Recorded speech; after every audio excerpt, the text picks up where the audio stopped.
સુરતમાં લોભિયા હોય ત્યાં દુતારો ભૂકે ન મરે તે કહેવત સાર્થક થઈ રહી છે।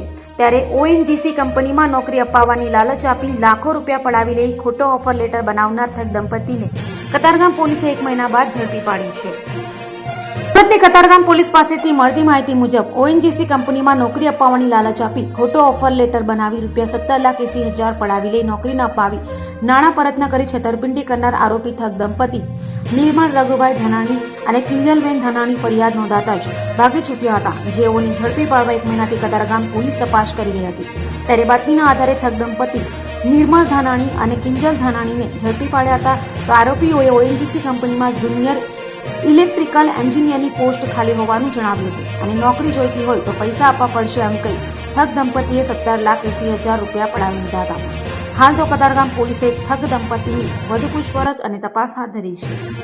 कतारगाम पुलिस स्टेशन विस्तार में हमें कंप्लेंट मिली कि एक व्यक्ति नौकरी लगवाने के लालच में पैसे ले रहा था। तो जैसे ही हमने इसके बारे में तपास की तो हमें पता लगा कि जो हमारा विक्टिम है उसे ओएनजीसी में नौकरी लगवाने का लालच दिया गया और धीरे धीरे करके इंस्टॉलमेंट्स में उससे टोटल पैसे जो जब्त किए गए वो थे ₹17,80,000।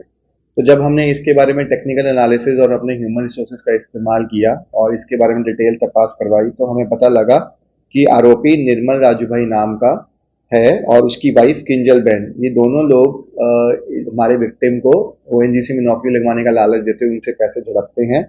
और जब हमने इनके बारे में ज्यादा पूछताछ की तो पता लगा कि इन्होंने ये जो सेम चीटिंग है ये कई और लोगों के साथ भी की गई है।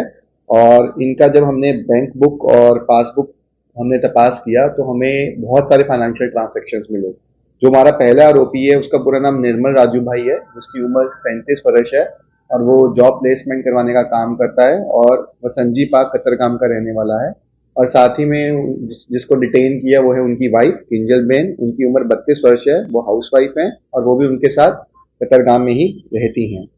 तो इन दोनों का एमओ ये है कि ये जितने भी बड़ी बड़ी पब्लिक या प्राइवेट कंपनीज हैं जैसे कि रिलायंस, ओएनजीसी, उसमें नौकरी लगवाने का लालच देती हैं लोगों को जिनको जरूरत होती है और लालच के सर पर उनसे डॉक्यूमेंट्स लेती हैं, फेक इंटरव्यूज सेटअप करती हैं और फेक कॉल लेटर्स के आधार पे उनसे पैसे जब्त करती हैं। और यदि कोई विक्टिम उनको अपोज करता है कि जिनकी नौकरी नहीं लगी तो फिर उनको थ्रेटन भी करते हैं। तो अब तक जितना भी हमने एनालिसिस किया है उससे पता लगा है कि लगभग 72 लोगों के साथ इनका ट्रांसैक्शन हुआ है और टोटल 80 लाख रुपए का फ्रॉड कर चुके हैं अभी तक। और जो विक्टिम्स हैं वो पूरे गुजरात राज्य के अलग अलग जगहों पर रहते हैं जैसे कि सूरत, अहमदाबाद, द्वारका, भरूच, वडोदरा। और दोनों हस्बैंड और वाइफ के खिलाफ भारतीय न्याय संहिता सेक्शन 318, 336, 338, 351 और 352 के अंदर FIR दर्ज कर दी गई है।